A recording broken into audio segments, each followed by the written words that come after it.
For today's story, we have an edgy boy who really likes using his blade on inappropriate places. Let's put a log up in the fire. So this happened in the second session of the second campaign I've ever played in. So some backstory.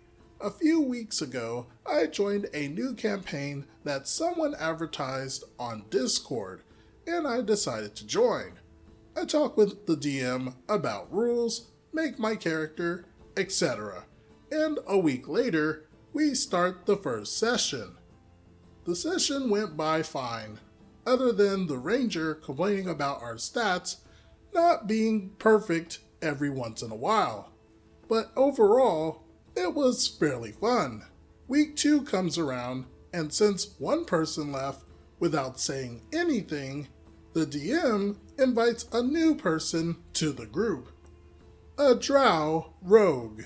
At this point, the players are me, playing as a 3-foot tall kobold warlock, a tall half-elf barbarian, a human ranger, and an edgy drow rogue. So session 2 begins, and we had left off in a cave killing goblins.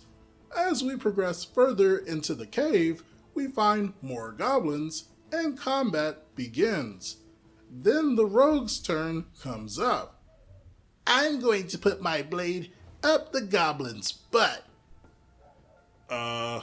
Make an attack roll. He succeeds, making a fairly high roll. The DM states how he stabbed the goblin up the butt. Can I harvest his organs? No, that would take another turn. So the rogue decides to wait until his next turn, even though everyone else is still in combat, and asks to harvest organs.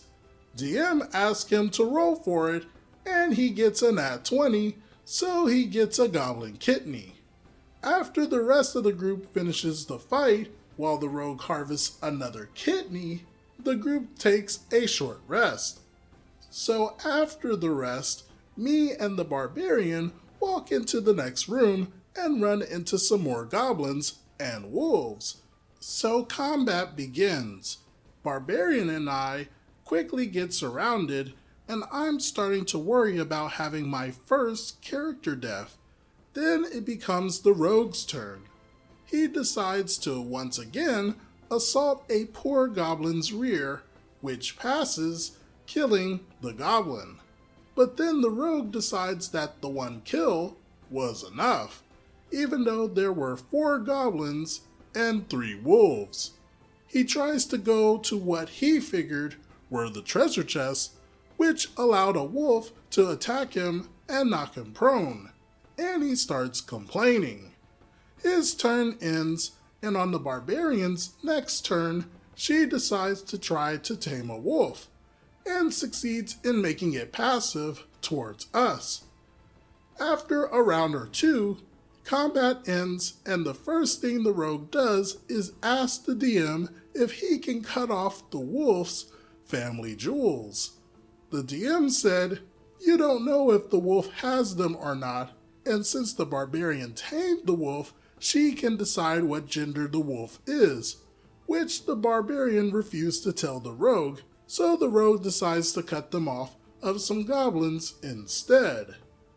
Around this time, I privately messaged the barbarian's player, saying that if the rogue did anything, I would have her back. Later on, we went to a town where the rogue kept stealing things until the DM started denying him since people had figured him out. At this point, he asked if anyone had any illusion spells to help him. I said, I only have minor illusion. Oh good, then you can distract them while I steal. No way. Tugs is a lawful good character. There's no way my character would help you steal things.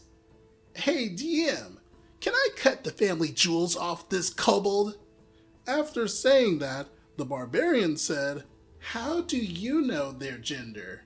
Well, he's 3 foot tall and the player's a guy, so.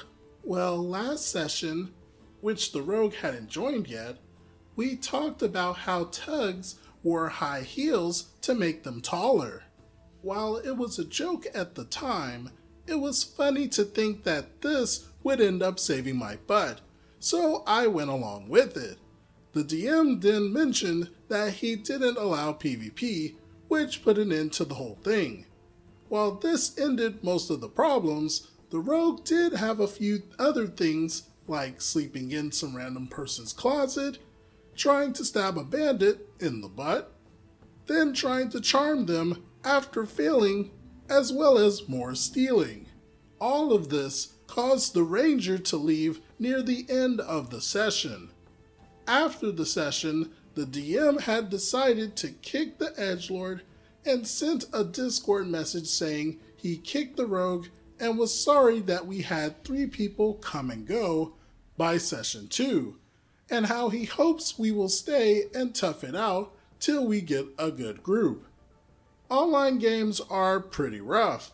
Based on this story, it looks like the DM could have put his foot down sooner to not lose a decent player. Expectations need to be set for all players, especially new ones.